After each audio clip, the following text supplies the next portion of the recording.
Bom, eu sou o irmão Phil. Desejo passar aqui um entendimento mais esclarecido acerca deste assunto, para tentar elucidar a opinião divina em relação aos usos e costumes para os cristãos. Talvez você não pratique também essa doutrina externamente dizendo, porque acha que isso pode ser coisa de homem e não de Deus. Talvez você nunca praticou porque ainda não entendeu de fato o porquê dessas exigências, e o porquê de isto ferir tantos princípios divinos. Talvez ninguém nunca conseguiu te convencer que o fato de não cumprir as exigências bíblicas poderá comprometer a tua salvação. Por isso resolvi enviar este vídeo. Lembre-se, Deus é santo, e o que fere a sua santidade sofre a devida punição sob a sua justiça infalível. Eu não costumo fazer menção dos meus atributos, mas quem sabe isto possa ajudá-lo a aceitar um pouco mais o que eu irei apresentar aqui. Sou professor de escola bíblica dominical, e também sou palestrante pela misericórdia de Deus. Vou relatar aqui tudo o que sei e o que entendi sobre o assunto,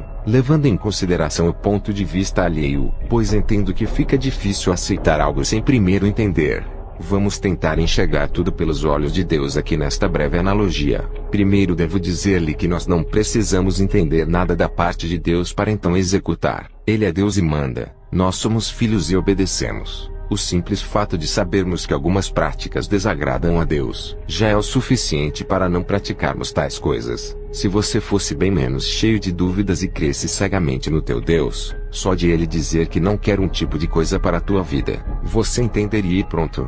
Mas existem alguns que não digerem bem as coisas de Deus e nem entendem o seu caráter. Antes de entrar no assunto dos usos e costumes e também na parte da Bíblia, vamos a uma breve analogia. Suponhamos que existe um grande rei, e que este rei tenha muitos filhos no seu reino. Lá existem também os servos do rei. O rei faz questão que haja diferença entre filhos e servos no seu reino. Eles são diferentes. Eles usam coisas diferentes. Eles possuem nomes diferentes. Têm funções diferentes. Enfim, eles diferem em tudo pela vontade do rei. O servo é o servo em sua maneira de ser, e o filho é o filho em sua maneira de ser. Suponhamos agora que tenha ocorrido uma rebelião por parte de um dos principais servos do rei. Ele se rebelou e arrastou com ele a terça parte dos servos do rei, antes de ser abatido e sofrer o julgamento da parte do rei. O servo infiel conduz insistentemente a sua rebelião, e com todos aqueles que se aliaram a ele monta o seu próprio reino em uma parte vizinha daquela província. O servo infiel e rebelado tem um plano maquiavélico contra o rei.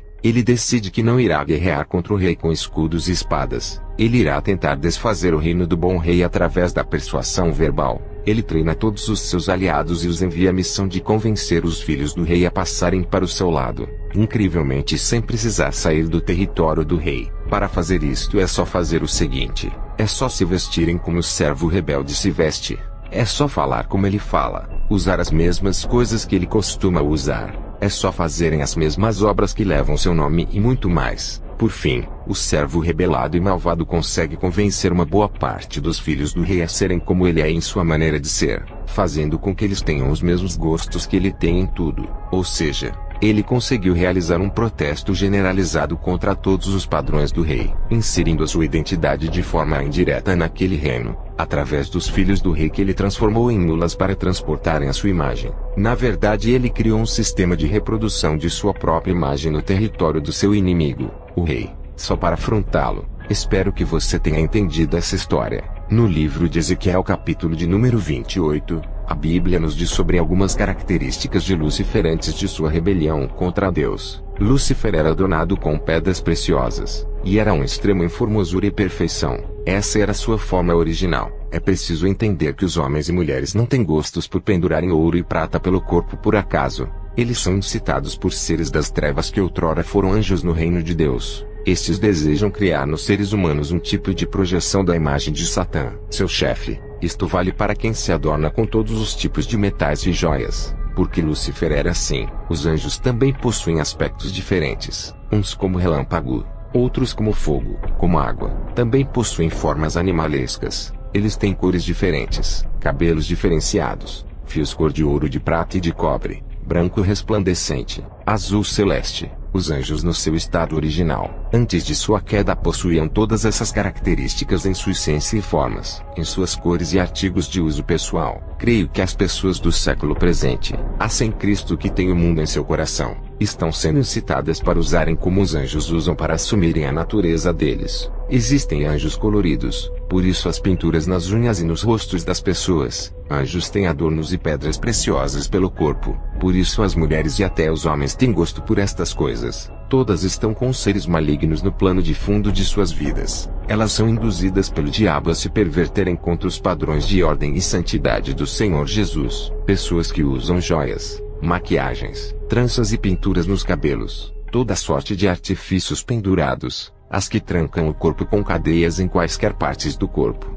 as que usam saltos altos, objetos de adorno que perfuram o corpo, todas estão reprovadas por Deus com estas práticas seculares e pecaminosas. Há uma diferença entre anjo e ser humano estabelecida pelo próprio Deus. O anjo foi feito para representar a glória e o resplendor do Criador. Já o ser humano foi feito para representar a Deus em sua simplicidade. Anjo é anjo, e ser humano é ser humano. Um não pode querer ser igual ao outro, pois Deus não se agrada disso. Existem pessoas que também se tatuam. Elas fazem imagens de seres que consideram apenas mitológicos, quando na verdade são seres reais do mundo espiritual que estão em suas mentes. O espírito maligno convence a pessoa a imprimir uma imagem sua na pele humana. Dragões, gárgulas, gnomos, índias, serpentes aladas, pessoas que já morreram, imagens de famosos ou de animais e quaisquer desenhos feitos sobre a pele são abomináveis ao Senhor. Estes são todos ídolos de suas mentes insanas, que através dessas janelas da alma os remetem ao passado ou alguma outra coisa que tem origem no ocultismo,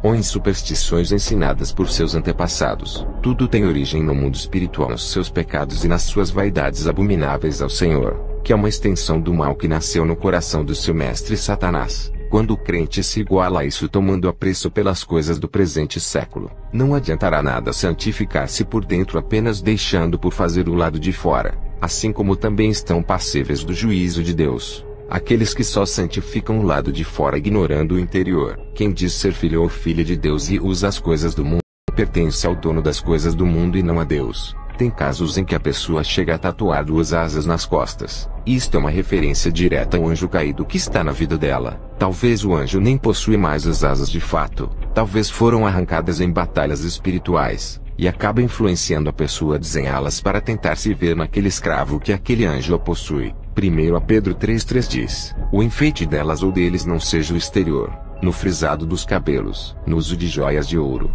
na compostura de vestes. 1 Timóteo 2,9 diz que do mesmo modo as mulheres ou os homens se ataviem em traje honesto, com pudor e modéstia, não com tranças, ou com ouro ou pérolas, ou vestidos preciosos. Ezequiel 28, 13 ao 15 diz: estavas no Éden, jardim de Deus, toda pedra preciosa era a tua cobertura, a sardônia, o topázio, o diamante, a turquesa, o ônix, o jaspe, a safira, o carbúnculo, a esmeralda e o ouro. A obra dos teus tambores e dos teus pífaros estava em ti. No dia em que foste criado foram preparados. Tu eras querubim ungido para proteger, e te estabeleci. No monte santo de Deus estavas, no meio das pedras afogueadas andavas. Perfeito eras nos teus caminhos desde o dia em que foste criado, até que se achou iniquidade em ti. Êxodo 32, 1 ao 6 diz: mas vendo o povo que Moisés tardava em descer do monte, ajuntou-se o povo a Arão e disseram-lhe: levanta-te,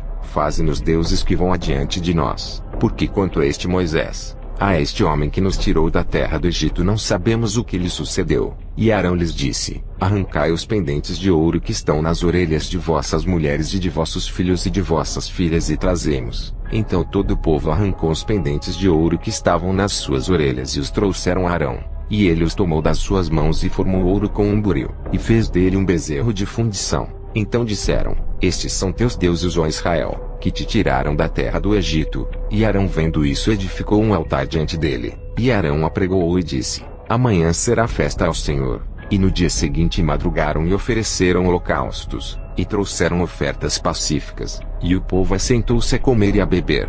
Depois, levantaram-se a folgar. Gênesis 35, 1 ao 4 diz: depois disse Deus a Jacó: levanta-te, sobe a Betel e habita ali. Faze ali um altar ao Deus que te apareceu quando fugiste diante da face de Esaú teu irmão. Então disse Jacó à sua família e a todos os que com ele estavam: tirai os deuses estranhos que há no meio de vós e purificai-vos, e mudai as vossas vestes, e levantemo-nos e subamos a Betel, e ali farei um altar ao Deus que me respondeu no dia da minha angústia e que foi comigo no caminho que tenho andado. Então deram a Jacó todos os deuses estranhos que tinham em suas mãos e as arrecadas que estavam em suas orelhas, e Jacó os escondeu debaixo do carvalho que está junto a Siquém. Segundo a Reis 9:22 diz: E sucedeu que vendo Jorão a Jeú, disse: A paz, Jeú, e disse ele: Que paz, enquanto as prostituições da tua mãe Jezabel e as suas feitiçarias são tantas. Segundo a Reis 9:30-36 diz: E Jeú veio a Jezreel, o que ouvindo Jezabel, se pintou em volta dos olhos e enfeitou a sua cabeça, e olhou pela janela, e entrando Jeú pelas portas disse ela: Teve paz em Ri, que matou a seu senhor. E levantou ele o rosto para a janela e disse: Quem é comigo? Quem? E 2 ou 3 eunucos olharam para ele.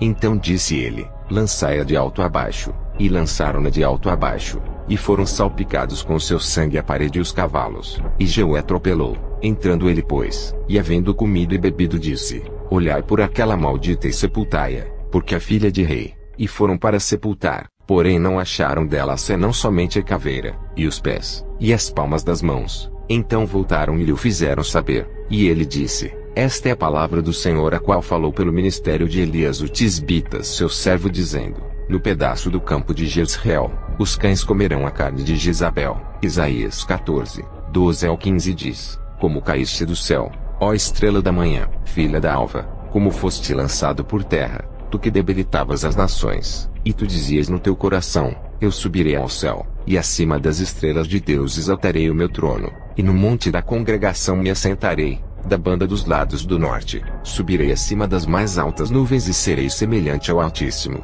e contudo levado serás ao inferno, ao mais profundo do abismo. Que todos possamos refletir a luz da verdade de Cristo na terra. A paz do Senhor Jesus para todos. Amém.